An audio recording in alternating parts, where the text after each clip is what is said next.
Bharatiya Janata party के नेता यहां तक कि भाजपा के वेबसाइट पर भी सिद्धांतों की बड़ी बड़ी बात करते हैं,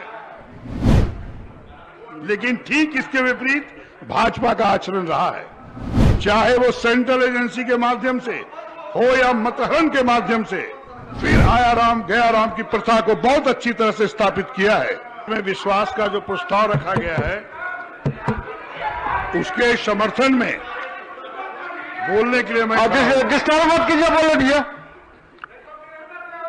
हम तो कभी किसी को डिस्टर्ब आज तक नहीं किया सदन में, हमको बोलने दीजिए।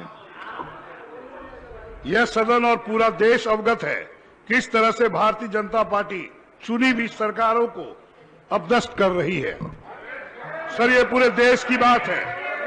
भारतीय जनता पार्टी के नेता यहां तक कि भाजपा के वेबसाइट पर भी सिद्धांतों की बड़ी बड़ी बात करते हैं,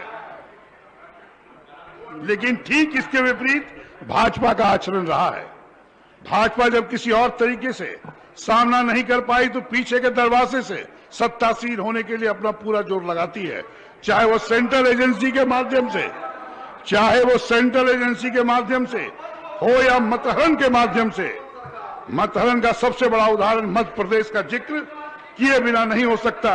मध्य प्रदेश में कांग्रेस को स्पष्ट बहुमत प्राप्त हुआ था, लेकिन उसे एक प्रभावशाली व्यक्ति के माध्यम से कुछ माननीय विधायकों से इस्तीफा कराकर वहां की सरकार गिराई गई।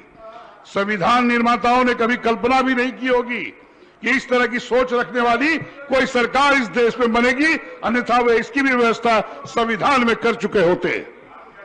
महोदय, स्थायी सरकार इस देश में हो, इसके लिए हमारे आदरणीय पूर्व प्रधानमंत्री स्वर्गीय राजीव गांधी ने दल बदल विधेयक कानून लाया था, जिसमें यह व्यवस्था की गई थी 1/3 से कम संख्या में दल बदल नहीं हो सकेगा।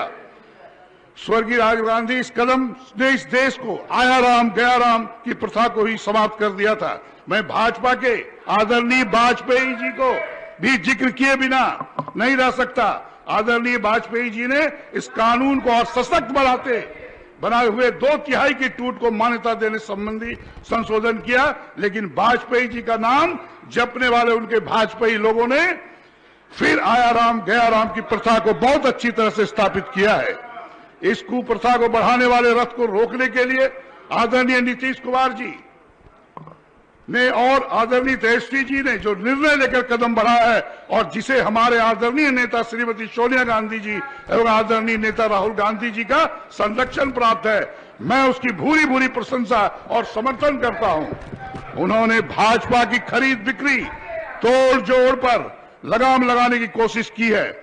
इस तरह का लगाम पहले भी बिहार राज्य ने ही लगाया था, जब आदरणीय लाल कृष्ण आडवाणी जी राम रथ लेकर देश में घूम रहे थे और धार्मिक उन्माद पैदा करने की कोशिश कर रहे थे। तब तत्कालीन मुख्यमंत्री श्री लालू प्रसाद जी ने उस रथ को बिहार में रोका था। इसी तरह से भाजपा की घोर गैर सिद्धांतवादी राजनीति है कि जनता चाहे जिसे चुने, सरकार भाजपा ही बनाएगी। इस दूषित मंशा वाले रथ को रोकने का काम फिर एक बार बिहार ने किया है।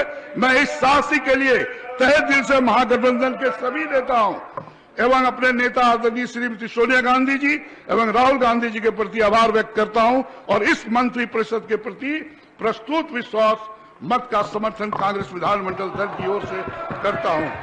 भाषण के अंत में आदरणीय नीतीश जी द्वारा साथ छोड़ने की कसक जो भाजपा को हो रही है, उस पर मैं भाजपा के साथियों से एक शेर कहकर अपनी बात समाप्त करता हूं। एक शेर कह के अपनी बात समाप्त करता हूं। अभी राह में कई मोड़ है, कोई आएगा कोई जाएगा। तुम्हें जिसने दिल से बुला दिया उसे भूलने की दुआ कर